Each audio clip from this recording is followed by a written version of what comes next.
آج ہم آپ کو ایک دلچسپ کہانی سناتے ہیں جس کا نام ہے عقل مند پرندہ۔ یہ کہانی ہے ایک سست کوے اور محنتی چڑیا کی۔ 3 دن تک وقفے وقفے سے بارش ہوتی رہی اور کوا خوب موج اڑاتا رہا۔ 3 دن کے بعد ہفتے کا دن تھا اور چڑیا حسب معمول آج سب پرندوں میں بانٹنے کے لیے حلوہ بنا رہی تھی اور پرندے باہر انتظار کر رہے تھے۔ چڑیا صبح سے حلوہ بنانے میں لگی تھی۔ حلوہ بنا کے چڑیا ٹھنڈا ہونے کے لیے رکھ دیتی ہے اور خود کسی کام میں لگ جاتی ہے۔ تھوڑی دیر گزرتی ہے کہ کوا نیند سے بیدار ہوتا ہے۔ اسے حلوے کی خوشبو آتی ہے۔ وہ بھاگا بھاگا کچن میں جاتا ہے اور سارا کا سارا حلوہ کھا لیتا ہے۔ ارے کوے بھیا، یہ آپ نے کیا کیا؟ سارے کا سارا حلوہ ہی کھا دیا۔ اب میں پرندوں کو کیا دوں گی جو باہر انتظار کر رہے ہیں؟ معاف کرنا چڑیا بہن، دراصل مجھے بہت زیادہ بھوک لگی تھی اور حلوہ تو مجھے بے حد پسند ہے، بس مجھ سے دیکھ کر رہنے نہیں ہوا۔ چڑیا کو بہت غصہ آتا ہے مگر وہ مہمان کا لحاظ کرتے ہوئے اسے کچھ نہیں کہتی۔ آج اسے پرندوں سے کہنا پڑتا ہے، معاف کرنا لیکن میں آج آپ کو کھانا نہیں دے سکوں گی۔ سب پرندے آج پہلی دفعہ کوے کی وجہ سے مایوس ہو کر چلے جاتے ہیں۔ چڑیا ابھی باہر ہی ہوتی ہے کہ اسے اس کی دوست بلبل ملنے کے لیے آتی ہے۔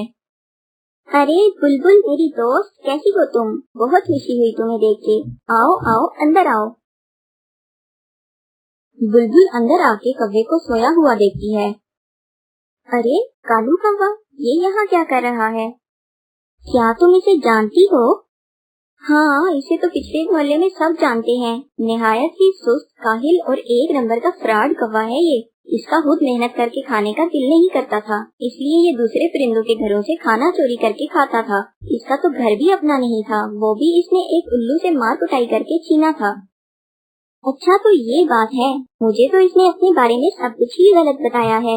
یہ یہاں میرے گھر پہ بھی اتنے دن سے مفت کی روٹیاں توڑ رہا ہے۔ میں نے تو اس کے ساتھ ہمدردی کی تھی، لیکن یہ تو یہی ٹھکانہ بنا کے بیٹھ گیا ہے۔ ہاں، اب یہ تمہارے گھر سے جائے گا نہیں، اس سے جان چھڑانا بہت مشکل ہے۔ چڑیا کوے کو یہ نہیں بتاتی کہ وہ اس کی حقیقت جان چکی ہے، لیکن وہ اس کو گھر سے جانے کا کہتی ہے۔ کوے بھیا، میرے خیال سے اب آپ کو اپنے گھر کا سوچنا چاہیے، اب تو بارش بھی رک گئی ہے۔ کیا بتاؤں چڑیا بہن، آج تو میری کمر میں شدید درد ہے، ٹھیک ہو کے میں جانے کا سوچوں گا، مجھے ذرا گرما گرم سوپ تو بنا دو۔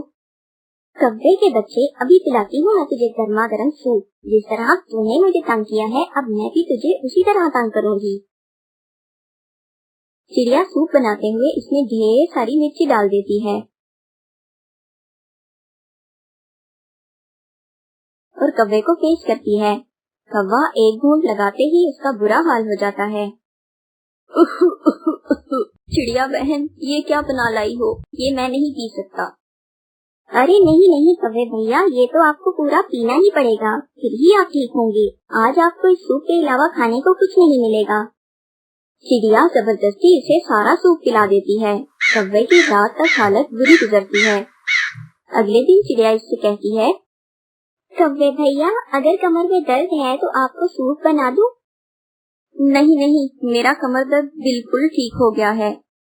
کوا جانتا تھا کہ اگر کسی بیماری کا بہانہ نہیں کروں گا تو چڑیا پھر سے مجھے جانے کا کہے گی، اسی لیے وہ کہتا ہے، چڑیا بہن، میری ٹانگوں اور سر میں بہت درد ہو رہا ہے، میں کچھ دیر آرام کرنا چاہتا ہوں۔ کوے بھیا، میرے پاس تو اس مسئلے کا ایک بہترین حل ہے۔ میری بھی جب ٹانگوں میں درد ہوتی ہے تو میں بھی یہی کرتی ہوں اور فوراً ٹھیک ہو جاتی ہوں۔ چلیے میرے ساتھ۔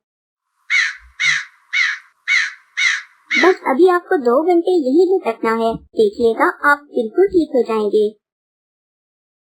کوا بہت دیر لٹکنے کے بعد بہت بری حالت میں تھا۔ ارے کوے بھیا، ابھی نسخہ پورا تھوڑی ہوا ہے جو آپ آرام سے بیٹھ گئے ہیں، ابھی تو بہت کچھ کرنا ہے، پھر ہی آپ بالکل ٹھیک ہوں گے۔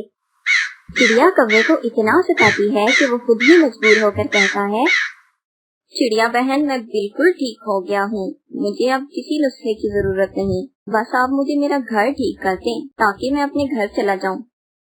کوے بھیا، مجھے تو میری دوست ملنے کے لیے آ رہی ہے، میں آپ کی مدد نہیں کر سکتی، اب تو آپ خود ٹھیک ہیں، آپ خود اپنا گھر ٹھیک کر لیجیے۔